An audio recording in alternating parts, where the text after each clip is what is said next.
Upon many shelves is cosmic horror in a can. You can buy it for just a few bucks, and it tastes okay enough to slap on some bread while you stare at the 20 cents in your bank account and wonder why some idiot monkey discovered fire. What I'm talking about is Spam, ham in a can. Have you seen a pig? No part of a pig is can-shaped and boneless. This, by no natural means, would ever become this. Spam, or special processed American meat, is in fact basically the ground-up undesirables found on a piece of ham. There is nothing honorable in the can of Spam, and if God were to mistakenly glance down from his throne, he would surely weep at the sight of it. But 30 seconds ago, before I explained this to you, you were unaware and it was probably nice. In stories, there's the almost obsessive need for answers, the hunt and lust for knowledge that drives characters to hellish depths. It's a reasonable motivation, half because the creator of a story decides it is, and half because the creator always leaves themselves in the creation, and many creative types share that lust for the lore. Which is one of the many reasons that Chainsaw Man Part 1 is so special. Tatsuki Fujimoto, the mangaka of Chainsaw Man, specializes in bizarre and out-of-pocket dynamics. Most of the time this works in his favor. So when Chainsaw Man, a shonen, not once but twice wallops the reader with the thematic hammer of doom, I noticed and thought on it for like a year before finally sitting down and writing this essay. Kishibe is, like a lot of Fujimoto's creations, unique. This guy's an absolute beast, described as one of the best devil hunters out there.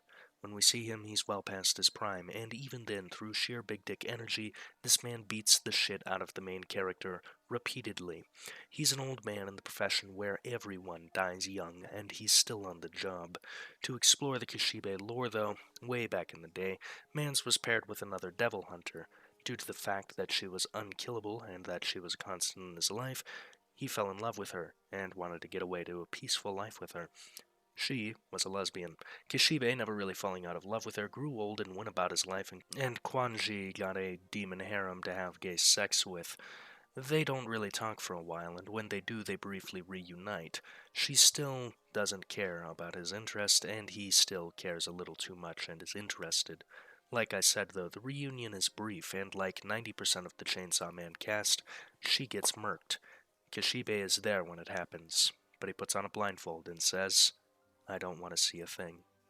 The oldest character, the one always left standing, declines to see and to know. Denji, number one dead friend haver, starts having recurring dreams in late part 1. These dreams are of a door, and he's told pretty clearly to never open that door.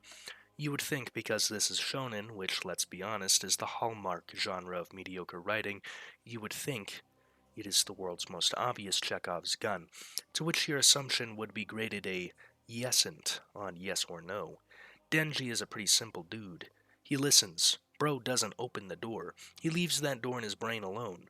Sure enough, every time he opens a door and something bad happens to him, it's not of his own accord. He doesn't even really want to open the door. Makima forces his hand. And when he opens the dream door in question, he's burdened with the knowledge that he killed his own father. Fujimoto is an eccentric yet simple creator.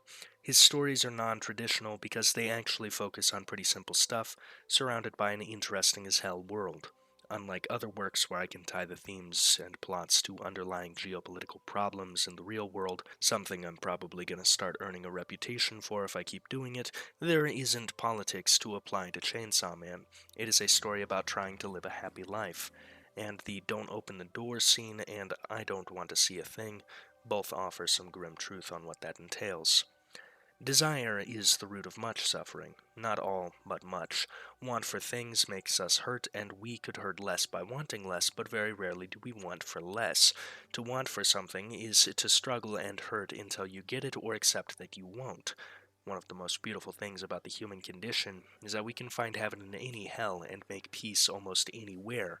And yet, we actively choose to want to be somewhere else and work towards that. Taking this away from philosophy is very close to Buddhism, and back to Chainsaw Man though. Denji, as the main character, has a very simple motivation. He wants a better life, and so he goes about getting what he wants, which is to struggle and work for it.